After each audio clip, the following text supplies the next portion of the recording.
भैया ये hello.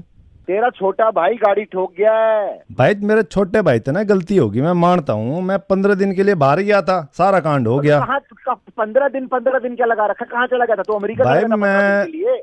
Jail में था मैं। मेरे पे चल रहे हैं 4 मर्डर केस चल रहे हैं भाई, पर झूठे हैं। 4 मर्डर केस झूठे लगा रखे हैं मेरे पे भाई। मैंने किए ही 3 है, चौथा ऐसे लगा दिया खाम खा का।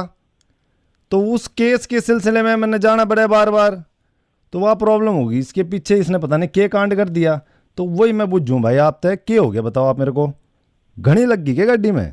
लगी है, इंश्योरेंस में कवर है आपका। आपके भाई ने गाड़ी मारी थी, बट मैंने डैडी से पूछा अपने, फिर उन्होंने बोला कि इंश्योरेंस में तो कवर हो जाएगा ये। रख के कर रहा है बंदूक? यहाँ ना रखे, भीतर लेके जा।